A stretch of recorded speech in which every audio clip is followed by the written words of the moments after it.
मेरे सलाहकार श्री राजीव राय भटनागर जी, जम्मू विश्वविद्यालय के कुलपति सम्माननीय प्रोफेसर उमेश राय जी, जम्मू के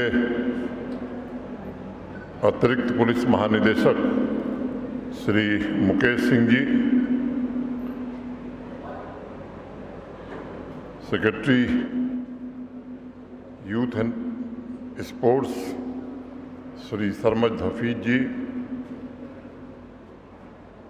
secretary general table tennis federation of India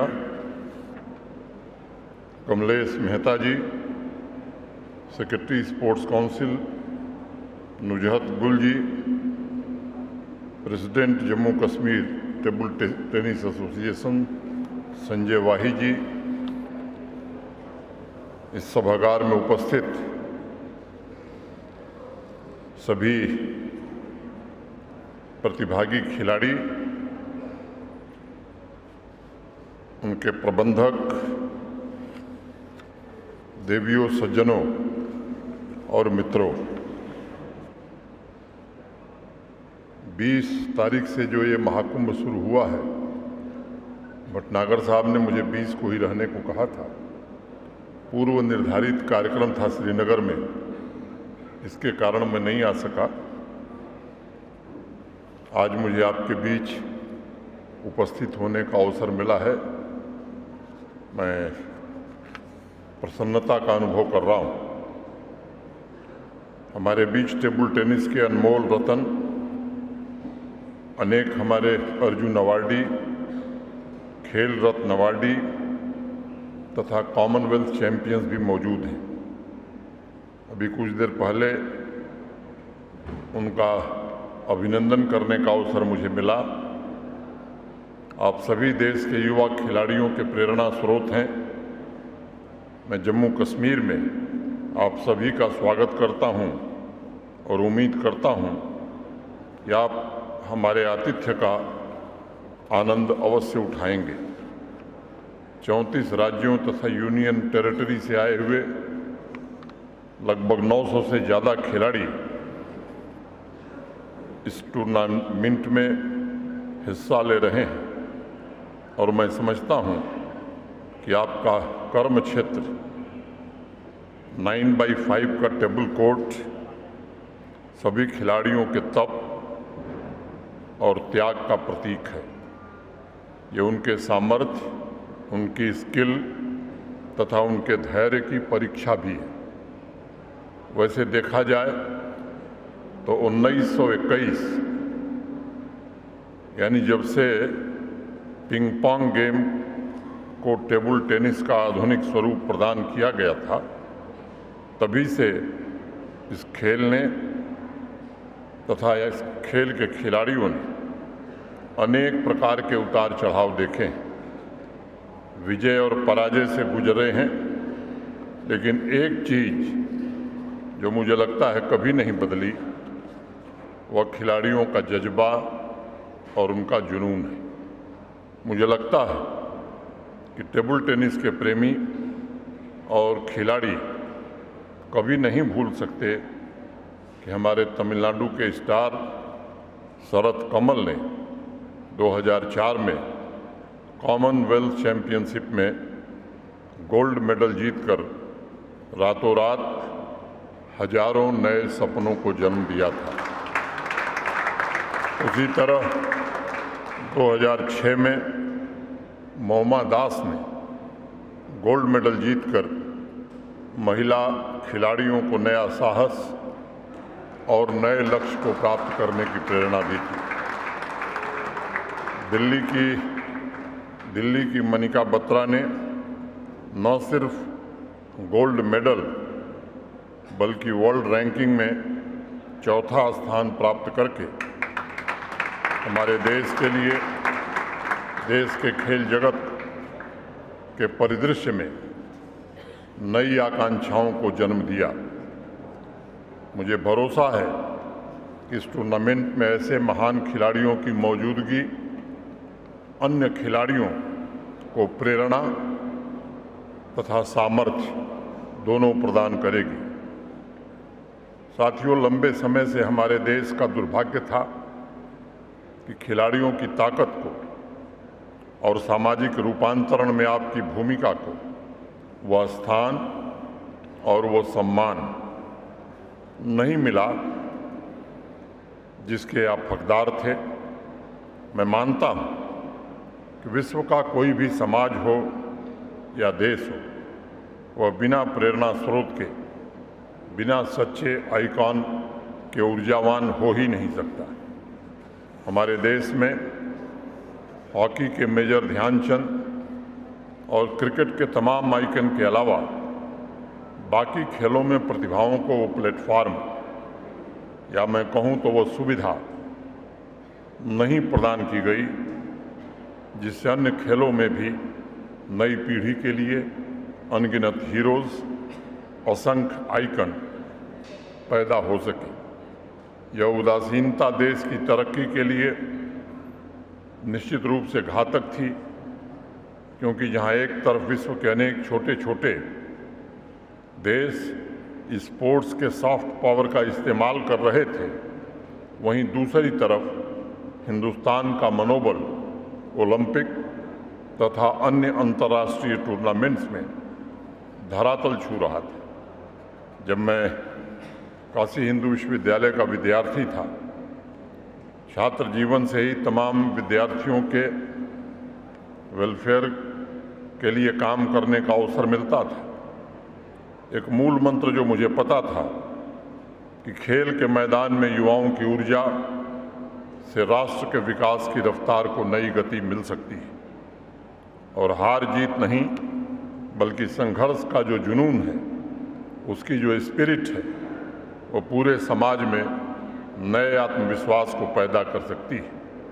ये सच है कि खेलों की इस ऊर्जा को समाज में सकारात्मक बनाने के लिए हमें लंबा इंतजार करना पड़ा, लेकिन मैं कह सकता हूं कि 2014 के बाद देश में खेल परिदृश्य ने एक नया सफर शुरू किया, और आज 8-9 वर्षों की यात्रा के बाद देश का आत्मविश्वास, स्पोर्ट्स का सॉफ्ट पावर आज एक अहम पड़ाव प्राप्त कर चुका है।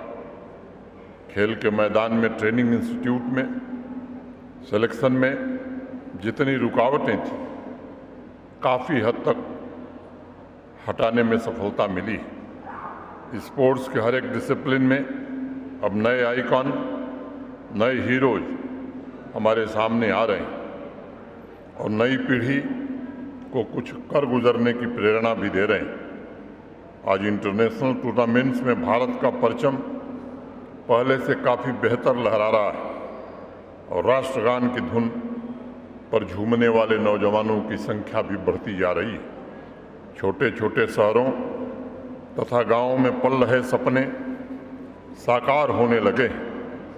ये कोई छोटी बात नहीं है, बल्कि मुझे लगता है कि खेल की दुनिया में सफलता के नए कीर्तिमान स्थापित कर हमारे खिलाड़ी 135 करोड़ देश वासियों की आकांक्षाओं को नई ऊर्जा और नई ताकत प्रदान कर रहे हैं। और ये एक वास्तविकता है कि आज हर एक राज्य में चैंपियन बनने की नई सोच, नई ललक पैदा हुई है। जम्मू कश्मीर में भी लंबे समय तक खेल की प्रतिभाओं को वो अवसर नहीं मिल पा रहा था। समाज में युवाओं के सामने आइकन के नाम पर मात्र उंगलियों पर गिने हुए चंद खिलाड़ी थे। माननीय प्रधानमंत्री जी के सहयोग के कारण पिछले 3 वर्षों में एक ऐसी व्यवस्था निर्मित करने में जम्मू कश्मीर प्रशासन को सफलता मिली है जिसने युवाओं के लिए कामयाबी की एक नई जमीन तैयार की है। प्रतिभाओं को अपने हुनर, अपनी ऊर्जा, अपने स्किल को साबित करने का मौका भी मिला है।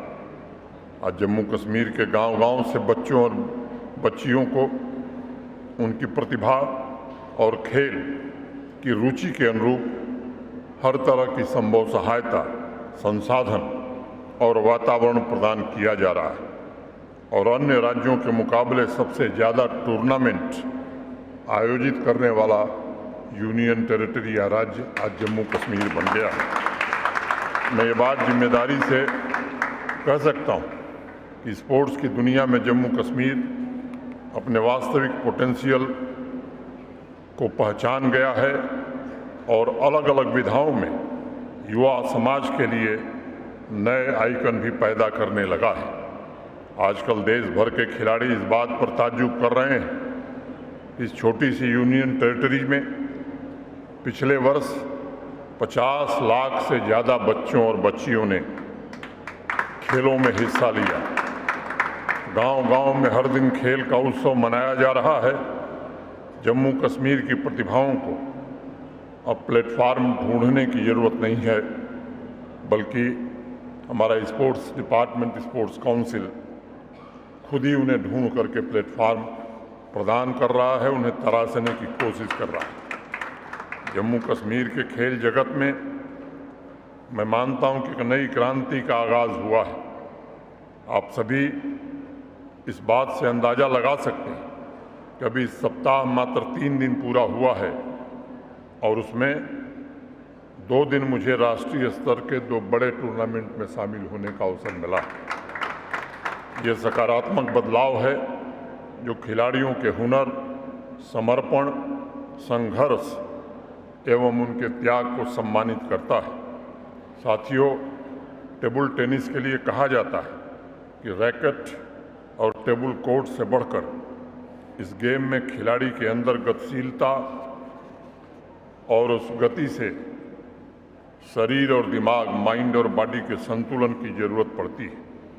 अभी अल्प समय के लिए हम लोगों ने प्रदर्शन देखा। निश्चित रूप से सभी लोग मंत्रमुग्ध हो करके इन दोनों खिलाड़ियों के प्रदर्शन को देख रहे थे। इस खेल से समाज को बहुत बड़ा एक संदेश जाता है। निरंतर आगे बढ़ने के लिए हमें भविष्य उन्मुख होकर न सिर्फ अपने लक्ष्यों को हासिल करने की रफ्तार बढ़ानी होती है, बल्कि इस विजय अभियान में संतुलन भी बनाकर रखना होता है, जिसका उत्कृष्ट प्रदर्शन अभी हमने कुछ देर पहले देखा है। टेबल टेनिस के खिलाड़ियों में एक पुरानी कहावत प्रचलित है, don't stop when you are tired, stop when you are done. और सभी खिलाड़ियों से मेरा अनुरोध होगा कि इस खेल को खेलते समय इस बात का ध्यान रखें कि आपका परफॉर्मेंस सिर्फ मेडल नहीं जिता रहा है, बल्कि यह सॉफ्ट पावर की तरह समाज के इंटीग्रेशन के लिए काम कर रहा है। गांव हो चाहे शहर हो, अनेक युवा खिलाड़ियों को तमाम बैरियर्स हटाने का साहस भी आपका प्रदर्शन साहस देने वाला है। टेबल टेनिस के चैंपियन खिलाड़ी डेनिस आइव्स कहते थे कि गेम शुरू होने के बाद जब आप जीतने के लिए संघर्ष करते हैं तो हर एक बॉल को हिट करने के पीछे एक उद्देश्य का होना बड़ा जरूरी है। टेबल टेनिस के इस टूर्नामेंट तथा आगे आने वाले टूर्नामेंट में भी इस बात को याद रखिएगा कि हर गेम में जब आप बॉल को हिट कर रहे होंगे तो उसके पीछे युवा वर्ग, समाज एवं देश को नया जोश, नई पहचान देना ये आपका उद्देश्य होना चाहिए। मैं समझता हूँ हर बड़े परिवर्तन की शुरुआत छोटे छोटे कदमों से, स्टेप्स से होती है। आपका परफॉर्मेंस न सिर्फ लाखों युवाओं को अपनी नई पहचान बनाने का अवसर देगा, बल्कि आपकी छवि से समाज को एक नई दिशा भी मिलेगी। मुझे पूरा भरोसा है कि स्पोर्ट्स की इसी भावना से आप सभी भारत का नाम रोशन करेंगे तथा विश्व की 5वीं सबसे बड़ी आर्थिक शक्ति हिंदुस्तान को स्पोर्ट्स की सबसे बड़ी ताकत बनाने में भी मदद करेंगे। मैं एक बार पुनः सभी खिलाड़ियों को और बाहर से आए हुए अतिथियों को बहुत शुभकामनाएं देता हूं, उनका हार्दिक अभिनंदन करता हूं। बहुत बहुत धन्यवाद। जय हिंद।